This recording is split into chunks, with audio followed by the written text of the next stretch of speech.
everyone, it's Happymailqueen. I have a project share and a tutorial as requested.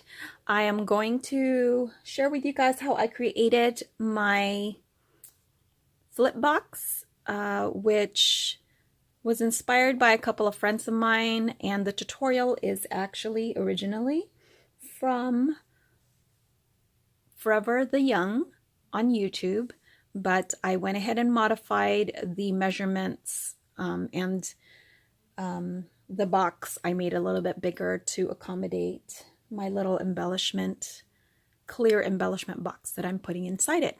So let me just share with you guys what I created.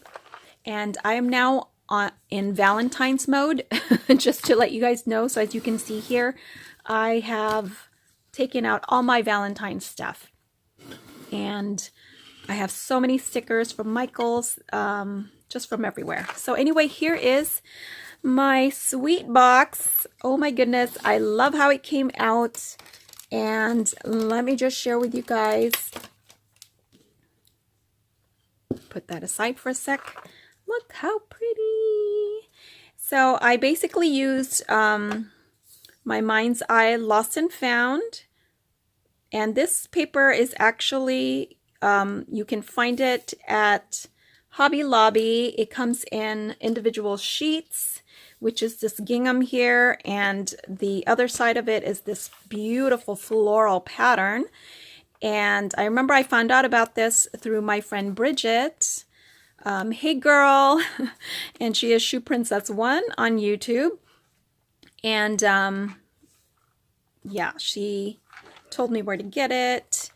And anyway, I love this paper. It's so pretty and beautiful, and it has this vintage feel to it. And so that's what I decided to use. I also decorated with some trim from Michael's, which is this one right here. And then I also used my one of my bow dies, which is the Brenda Walton bow die. It creates the larger bows, and then I put this rosette in the middle and this pretty button from Hobby Lobby, I believe. This So Sweet is actually from the crepe paper, which is the Main Squeeze. This is their Valentine paper from last year, which I didn't get to really play with much. So I'm glad I was able to go ahead and play with it. And that's what this is right here. And on the back, I also created a little pocket. You can't really quite see it. And then I embellished it with some Michael's. I used a lot of these Michael's die cuts. They're not really die cuts. They're more like, yeah, they're die cut stickers from, I believe, last year. So I used some from this collection and some from this collection. And this one is from the, which one is this one from? That one is from this one right here, which is kind of the vintage one. Okay, and so you open it up in the front, and it opens up like this. Isn't that cute? I love it. I think the bicycle, it just went with this whole paper, you know. Oh, and this paper here is not my Mind's Eye. This one is actually from Love Notes, which is a American Crafts paper. It's this one right here. I can't remember where I got it. If I got this from, I'm not sure if I got it from Tuesday Morning, but I don't have any, what do you call it, label on it or tag. But anyway, I created the envelope. And then this is gifted to me by my friend Bridget. And I love this. She stitched it, and it's so pretty. And then here are the stickers from Michael's. And I just kind of made a, you know, I just layered it. And I think it came out so cute. And then I used that trim again from Michael's for the inside part right here. I think it came out so pretty and dainty. And then in the back as well, I created a pocket so I can even put more stuff in here. So I am enjoying this so very much. This doily here is beautiful, and that is a new doily die that I was playing with today, and it is by Couture Creations, and it's from the Enchanted Tea Party collection, and this is the die here. So so it's this cut right here and also this one. So I love the way it came out, and hopefully the recipient will too. So that is how my box looks. And so I'm going to go ahead and show you guys my process, so stay tuned and I'll talk to you guys later. So you're going to start off with 3 designer sheets. 2 of them are going to make your box, and they're the double-sided sheet, and you're going to cut that down to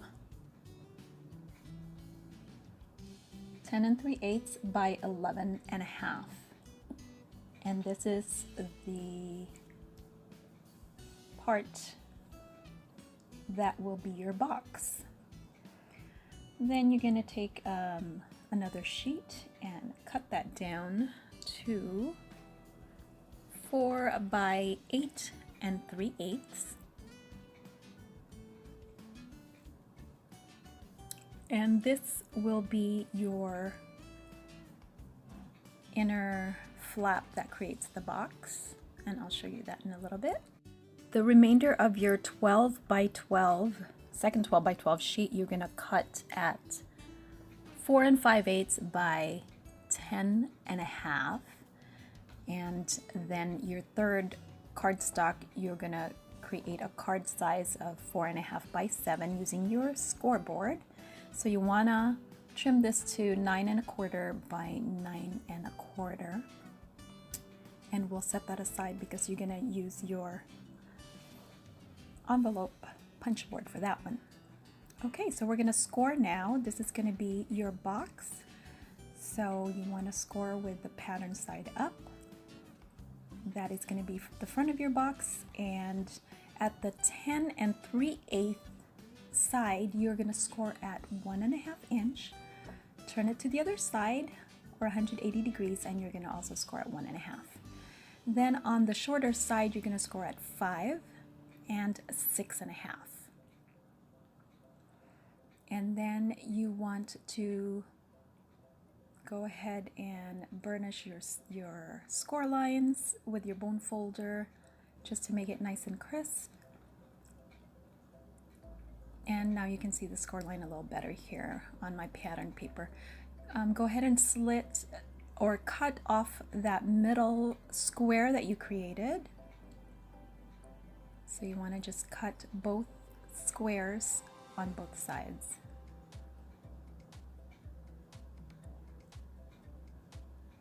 And there you have it. This is the beginnings of your box. Now you want to take your other pattern paper that is going to be the flap, and on the 8 3/8 inch side, the long side, you are going to score at 1/2 inch and 1/2 inch on the long side and 1/2 inch again on the other side. So basically 3 of the sides you're going to score at 1/2 inch. And then you want to just cut at an angle at the corner where the two crisscross, the 2 score lines crisscross, and you're just going to cut, and this will make the flap a little bit easier to fold later on. Okay, and then your 4 5/8 by 10 1/2 paper, you're going to score at 1 1/2 on each side, and this will create the top of your box.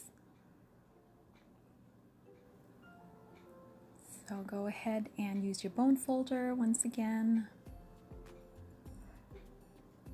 and then you're going to slit just up to that first score line on the long side, and then turn it 180 degrees, and you're going to do the same and that will create your box. And as you can see, there's a little bit that's kind of showing. So I'm gonna just go ahead and take my paper trimmer and trim a slither, just a slither off on that one particular side. So it's good to just kind of fold this over and see if they're lining up okay. And then you can go ahead and glue. I'm using Helmar glue from Hobby Lobby, which I am loving. So this has taken the place of my Fabri-Tac. So go ahead and glue that down. And what's nice is it doesn't dry too quickly. It gives you time to really get that lined up.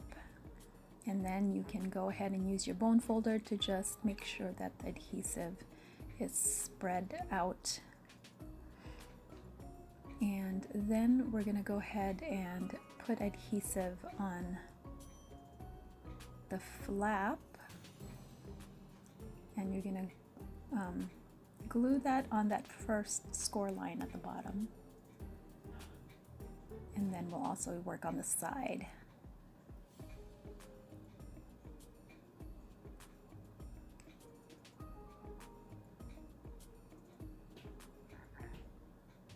Okay, and then just make sure that you use your bone folder, because that will really make sure that that glue is really on there nicely.